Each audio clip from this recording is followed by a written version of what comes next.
चलिए सीधे आज के विषय पर आते हैं। जरा एक पल के लिए कल्पना कीजिए कि आप एक खूबसूरत शाम के उस चमकीले नारंगी रंग को किसी ऐसे इंसान को समझाने की कोशिश कर रहे हैं जो जन्म से ही देख नहीं सकता।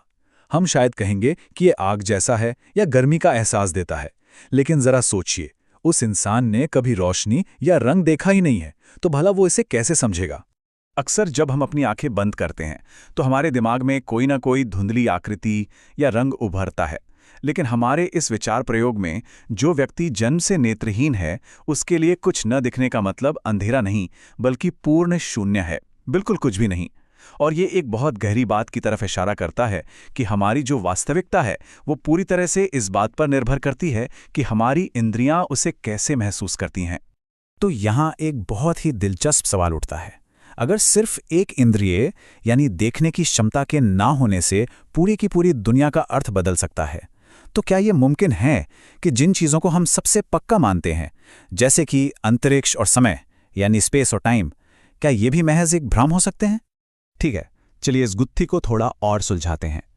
विज्ञान की दुनिया में हजारों सालों से एक बहुत बड़ी बहस छिड़ी हुई है, जिसने वैज्ञानिकों को दो हिस्सों में बांट दिया है। एक तरफ है निरपेक्षतावाद, जो कहता है कि यह ब्रह्मांड एक फिक्स्ड मंच की तरह है, और दूसरी तरफ है संबंधवाद, जिसका मानना है कि अंतरिक्ष और समय पूरी तरह से देखने वाले पर यानी ऑब्जर्वर पर निर्भर करते हैं और हर इंसान के हिसाब से बदलते रहते हैं। अगर हम इतिहास के पन्नों को पलटे तो इस बहस का सफर किसी फिल्म से कम नहीं लगता। 16वीं सदी में डेस्कार्टेज ने ब्रह्मांड को एक कठोर 3D ग्रिड माना। फिर 17वीं सदी में न्यूटन आए, जिनके लिए समय एक ऐसी घड़ी थी जो बस एक ही दिशा में बिना रुके चलती है। 18वीं सदी आते आते लाइब्निज ने विचार रखा कि अंतरिक्ष कणों की आपसी बातचीत पर निर्भर करता है, और फिर 20वीं सदी आते आते इस बहस ने एक बिल्कुल नया मोड़ ले लिया। और वो मोड़ लाए एल्बर्ट आइंस्टाइन। उन्होंने साबित किया कि अंतरिक्ष और समय अलग अलग नहीं बल्कि एक ही जुड़ी हुई इकाई हैं। आइंस्टाइन ने इस बात पर मोहर लगा दी कि समय और अंतरिक्ष सापेक्ष हैं, यानी ये गति के साथ धीमे हो सकते हैं या मुड़ सकते हैं। लेकिन क्योंकि उनके गुरुत्वाकर्षण के सिद्धांत में अभी भी किसी न किसी माध्यम की जरूरत झलकती थी, इसलिए वो जो महान बहस थी वो पूरी तरह से खत्म नहीं हुई, वो आज भी जिंदा है। तो अब हम आते हैं एक बिल्कुल ही नए और दिमाग चकरा देने वाले सिद्धांत पर, इमर्जेंस थियरी और 8D क्रिस्टल। लॉस एंजल्स के वैज्ञानिकों द्वारा सामने रखा गया ये आधुनिक ढांचा सुझाव देता है कि हमारा अतीत और भविष्य असल में दोनों एक साथ मौजूद हैं। इस सिद्धांत के अनुसार ब्रह्मांड की वास्तुकला किसी साइंस फिक्शन से कम नहीं है।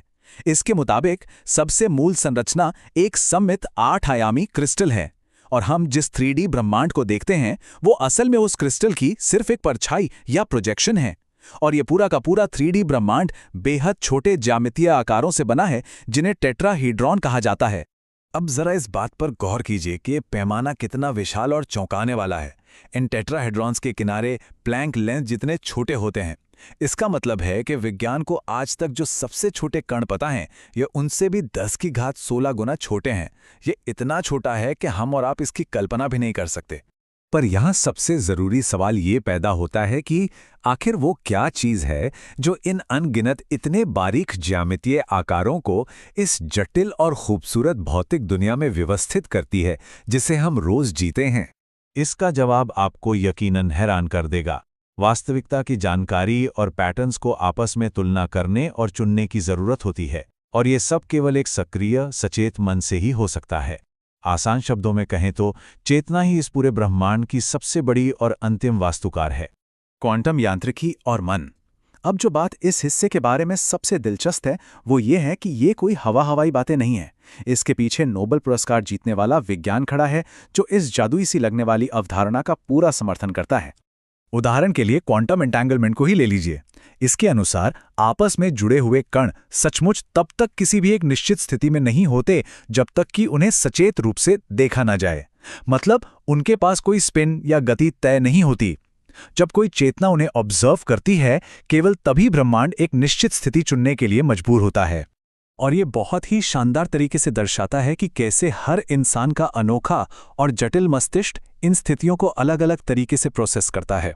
कण अनंत संभावनाओं में होते हैं, और जैसे ही कोई सचेत मन उन्हें देखता है, उनके गुण तुरंत तय हो जाते हैं। इसका सीधा सा मतलब ये है कि हमारी वो वास्तविकता जिसे हम पूरी तरह से पक्की मानते हैं, वो वास्तव में हमारे खुद के देखने के नज़रिए से गहराई से जुड़ी हुई है। विज्ञान कितनी तेजी से आगे बढ़ रहा है, इसका अंदाजा आप इसी बात से लगा सकते हैं कि वैज्ञानिकों ने पहले ही एक पूरे हीलियम परमाणु का सफलतापूर्वक अनुकरण या सिमुलेशन कर लिया है। ये एक बहुत बड़ा कदम है जो भविष्य में जटिल अणुओं, भौतिक वस्तुओं और शायद एक दिन पूरे मानव मस्तिष्क के अनुकरण का रास्ता खोलता है। इस पूरी चर्चा को समझने के बाद एक बहुत ही शक्तिशाली और बेचैन करने वाला प्रश्न हमारे सामने खड़ा होता है।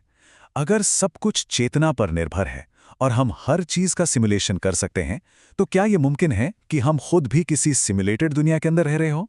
ये एक ऐसा विचार है जो हमारी वास्तविकता की पूरी समझ को हिलाकर रख देता है और हमें अस्तित्व की असली सच्चाई को जानने के लिए एक नई उत्सुकता से भर देता है।